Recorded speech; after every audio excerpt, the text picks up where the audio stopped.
Hello, my name is Melissa Galloway. I am a student at American Sentinel University in SIM 410, Component 4, Healthcare Delivery and Quality Case Study.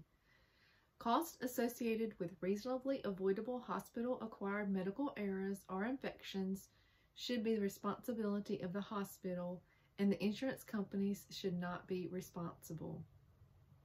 Extended hospital stays, hospital readmissions, injuries, and death are a few of the financial burdens associated with the hospital-acquired medical errors. It is important to note that a medical error is a preventable adverse outcome that results from improper medical management, a mistake of commission rather than from the progression of an illness resulting from a lack of care, which is a mistake of omission. The Centers for Medicare and Medicaid Services, CMS, adopted a list of 10 NEVRI events in 2008 that were created by the Department of Health and Human Services. These events were high cost, high volume, resulted in increased pay to hospitals, and were reasonably preventable. The terminology NEVRI events was to mean that CMS would never pay for these events. This put the costs associated with such events back on the hospitals and physicians. The reduction of payment put more emphasis on quality and checks and balances for safety. When hospital networks assume the culture of excellence in quality and safety, they will have robust quality programs that include training and competency checkoffs on all staff, performance improvement committees with corrective action plans, in-depth reviews of potentially avoidable events, as well as committees for root cause analysis and extensive reviews of near misses, which will all reduce the number of errors, reducing the cost. Reducing the cost of medical errors will be priority when the costs are assumed by the facility that was responsible for the error. One initiative, Medication Without Harm to Prevent Medical Errors, was implemented by the World Health Organization to reduce medication errors. The goal of the initiative was to reduce medication-related errors by 50% over 5 years.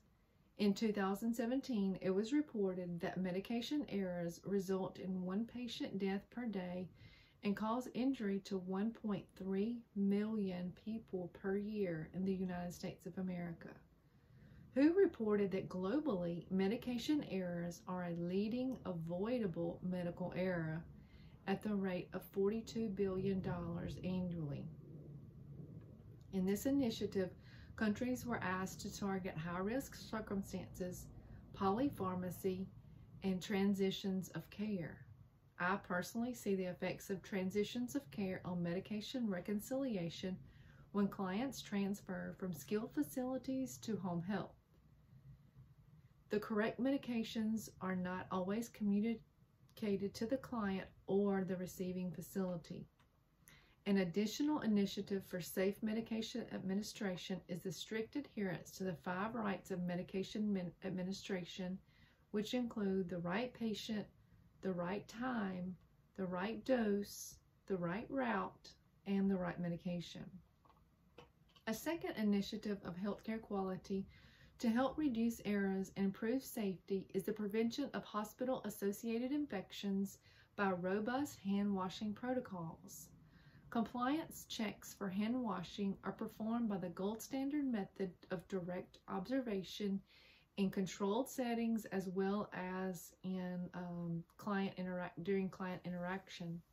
This initiative is an evidence-based practice that should be taking place prior to entering a client's room as well as prior to leaving the client's room.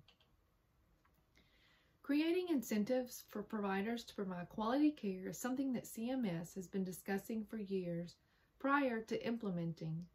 The client's outcomes, patient satisfaction survey results, information regarding hospital-associated infections are all publicly reported through the internet on Medicare.gov.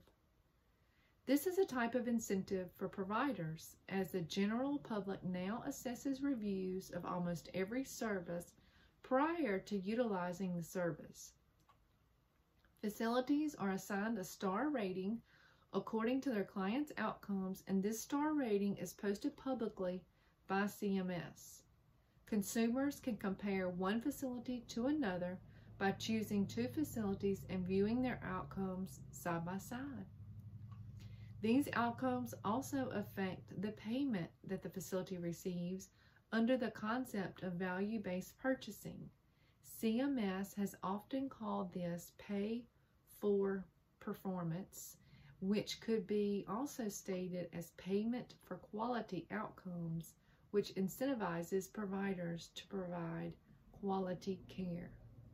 Thank you. This is the end of my report.